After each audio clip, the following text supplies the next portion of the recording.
there! For those of you that don't know me, I'm Jamie Ledbetter, the District Technology Integration Specialist.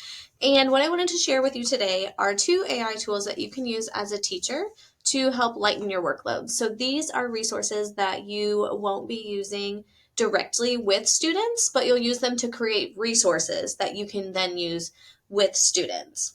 So our resources that we're going to look at today are websites, really. They're not apps. There's nothing that you have to download. The first one is Diffit, and the second is Magic School. And we'll also chat a little bit about some tips for prompting AI to get the results that you want. So the first tool, called Diffit, its basic task is to create original content for you to then use with students.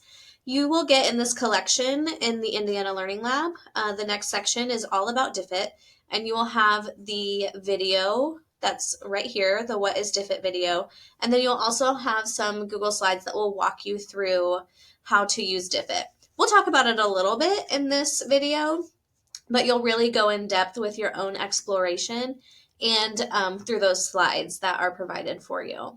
So just to give you some background on what Diffit is, it is a text generator. So you can use existing curriculum that you have. You can generate content from scratch with just a topic or idea. It's going to give you real cited sources. You also can use a grade level standard, and so it's going to create that original text for you and give you the ability to level that text down to second grade.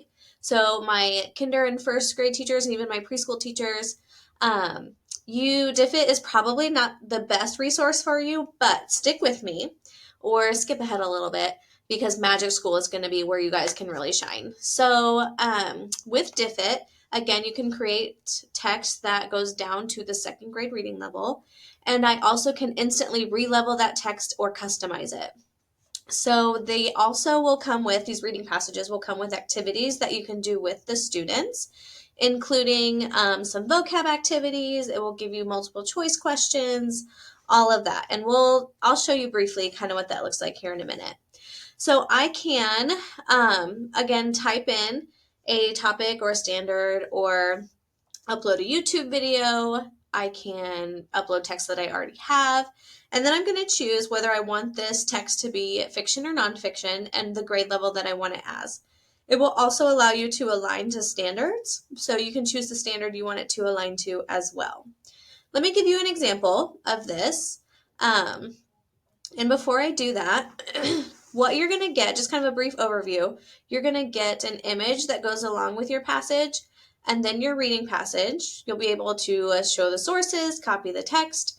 You're also going to get some resources along with that. So vocab terms, summary, key concepts, things like that. There are two different levels of subscription for Diffit. There's a free and a paid. So the paid version is $14.99 a month. Honestly, you get you get all of what you need with the free version. So you'll be able to generate as many resources as you want and have those customizable resources. Where you're going to get restricted with the free version is that you're not going to be able to export directly to anything Google. So you'll have to download the content and then upload it to your Google Drive. And you also, some of the student activities, the pre-made worksheets, will be limited as well. But they switch out every month what activities you can get for free. So it's very easy to kind of save what you want. So let me show you an example here. Let me go back to start a new resource. And what I can do when I first log in, again, account is free unless you upgrade to the premium account. I can enter a topic, a theme, or a question here. I'm going to choose my grade level, and then I'm going to choose if I want it to be an informational text or a fictional text. And the different ways I can upload material, again, are to just search for a topic. If I already have an online article or even a YouTube video, I can paste that link here, and it will create basically a summary of that written at grade level. I can copy and paste or upload a PDF of any text that I have that already exists and then level that as well. Or I can take a vocabulary list and it will create a text for me using those vocab terms. So if I wanted a reading passage on natural disasters, I would just type in that topic. It's going to generate a passage for me. I should have shown you to pick the grade level and whether you want fiction or nonfiction.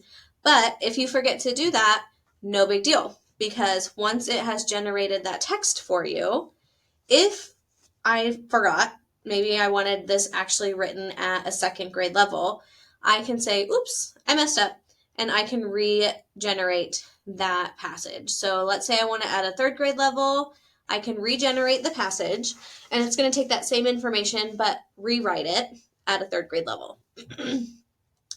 I also have the ability to translate. So up here at the top, I can choose the translate button. It's really thinking. I can choose the translate button and translate it into another language as well. And I can choose the sections that I would like to translate. It's going to give you some images that you can use with your passage. That it's going to give you some options to choose. Here's your reading passage. You can adjust the length to short, medium, or long. And then you'll have the ability to show or hide your resources, so you can check these and make sure they're not pulling information that is incorrect. You also have the option of editing the material as well. So if you want to add things in or take things out, you have the ability to do that. It's going to give you a summary, key vocab terms, multiple choice questions, short answer questions, and open-ended prompts that are all customizable. You can add more, you can take away some. You can either add custom ones that you come up with yourself, or if you say add questions, I can, let's say I want to add more questions based on certain literacy skills, I can do that, and I can regenerate more questions based on the reading passage, or I can add in my own by going to edit. The other thing that's cool about Diffit is that it comes with student activities. So I get a library of specific activities. So they have ones that are geared towards reading strategies, writing strategies, text analysis.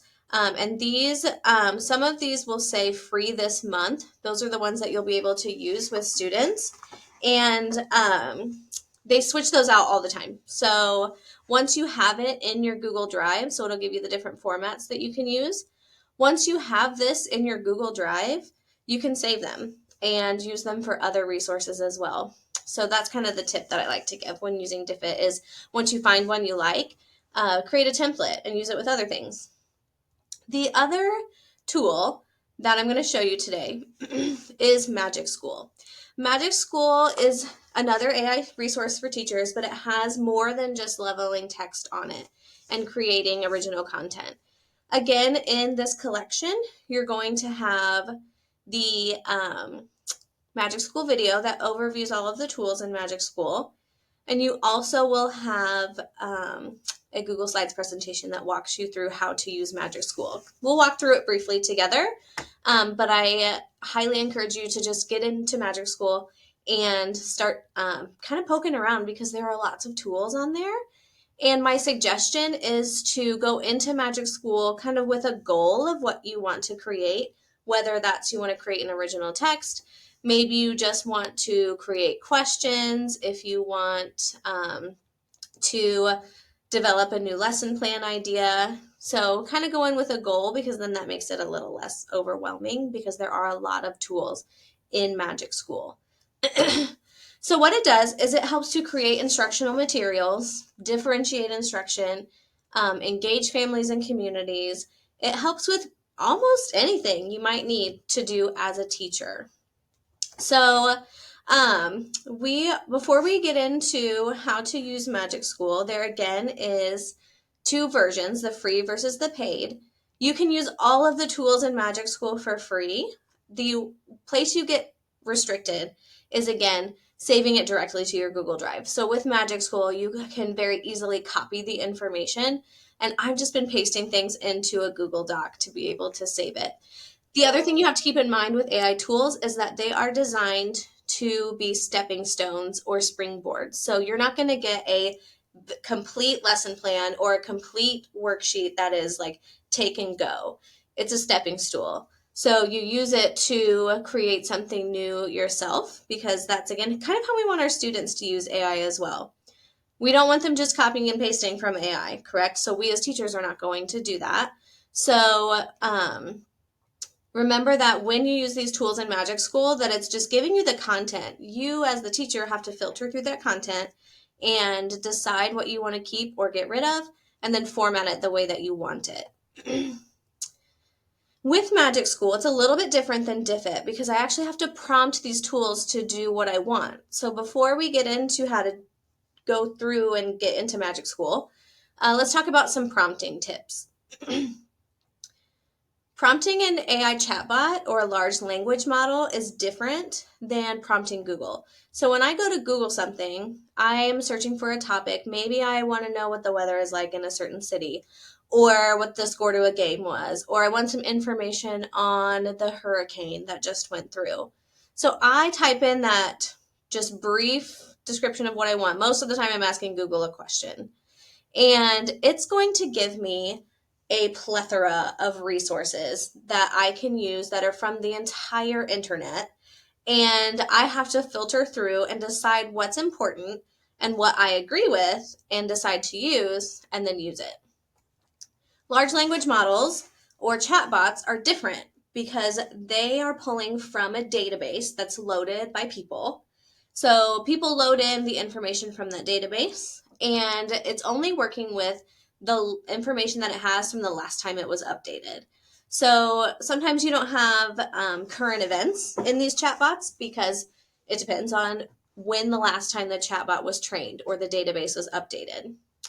It also is filtering the information for you. So it's deciding what's important and then synthesizing the information for you based on all of these resources and putting it in a nice, neat package for you. So very different from Google, which means that we have to tell the large language model or the chatbot exactly what we want to be able to get the results that we're looking for. So I'm going to share with you a guide that I like to use for prompting AI. So you want to make sure that when you're prompting AI, you tell it the role that you want the perspective of. So I might say act as a first grade teacher. I want it to create a task. So create a lesson plan. And then I'm going to include all of the bits and pieces of information that I want included into that lesson plan. So this one is a very basic prompting guide, but I again want you to just think about how you are entering information into a chatbot. And the best thing about the bots too is that you can keep asking questions and asking it to add things, and it will keep adding those things for you. So if you're looking to save time, just kind of think about all those things ahead of time. Magic School is great because it prompts me to do all of those things. I don't have to think about it off the top of my head. It's going to give me a spot to enter my grade level, and it's going to give me a spot where I enter my standard or objective that I want to tie the prompt to. And it's going to give me space for all of that stuff, which is great. There also is a chat bot in Magic School called Raina. You have limited access to Raina in the free version, but she can do some of the things as well. But really, I have not found a great need to use Raina, the chatbot. I typically stick with the tools that are in Magic School. So let me walk you through it. It's going to be a little overwhelming at first because there are 70 tools in Magic School. So just to show you a couple that I think will come in handy, let's actually just stick with the theme of text leveling, which is what Diffit was doing. So I have a couple different ways to create text for students. I have an academic content generator, and I also have an informational text generator as well. The informational texts are typically more your nonfiction, of course. And then your academic content can truthfully be anything. So it can also be nonfiction, but most of the time this could be fiction writing as well. I suggest two. All of these are ones that I've starred just to be able to show teachers, but there are more AI tools that Magic School has to offer. And so on my AI tools, again, so you don't have to filter through all of these tools, star the ones that you think you might use.